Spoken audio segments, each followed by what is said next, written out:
নমস্কার বন্ধুরা, গণেশ চতুর্থী স্পেশাল একটি মোদকের রেসিপি আমি তোমাদের সাথে শেয়ার করছি। এখানে দেখো আমি নারকেলটাকে প্রথমে পুড়িয়ে নিচ্ছি।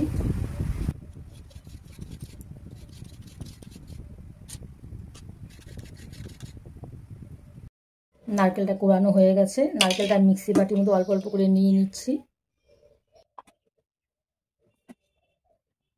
অল্প অল্প করে মিক্সি বাটিতে নেব। আর এখানে আমি 2 চামচ করে চিনি দিয়ে দেব, দিয়ে একটু ভালো করে পেস্ট করে নেব। আর মিক্সি বাটিতে একটু পেস্ট করে নিয়েছি।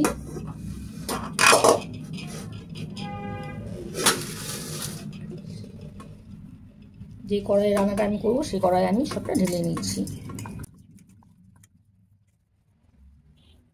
মিক্সি বাটিটা ছোটো তাই একবারে হচ্ছে না, বারে বারে আমি করে নিচ্ছি।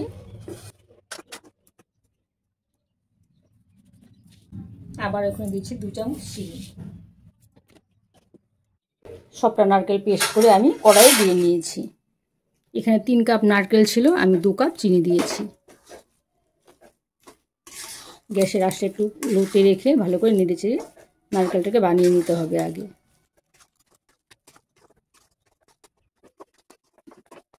এই নারকেলের মধ্যে আমি 2টো এলাচ থেতো করে দিয়ে দিচ্ছি।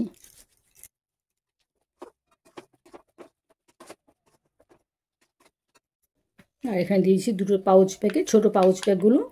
এখানে 2 চামচ করে মিল্ক পাউডার হয়, 2 প্যাকেট এখানে আমি দিয়ে দিলাম।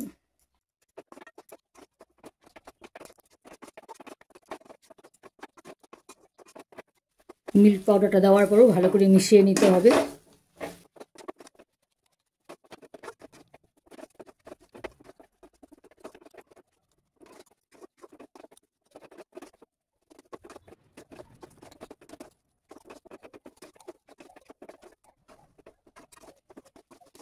নারকেলটা দেখা একদম রেডি হয়ে গেছে, দলা দলা পাকিয়ে আসছে।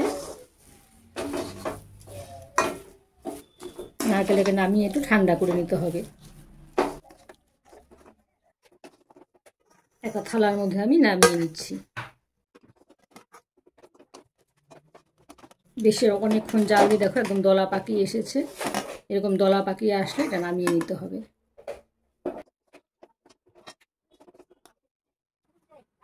এখন প্রায় দেখো ঠান্ডা হয়ে গেছে। এখানে আমি অল্প অল্প করে হাতে নিয়ে নিচ্ছি।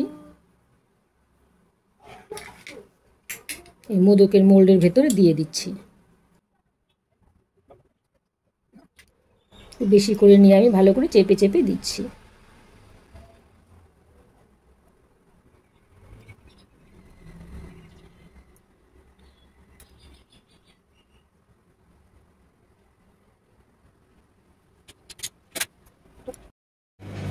মোদকগুলো আমার সব বানানো হয়ে গেছে। কালকে গণেশ চতুর্থী পূজায় এই মোদকগুলো আমি ঠাকুরকে নিবেদন করব।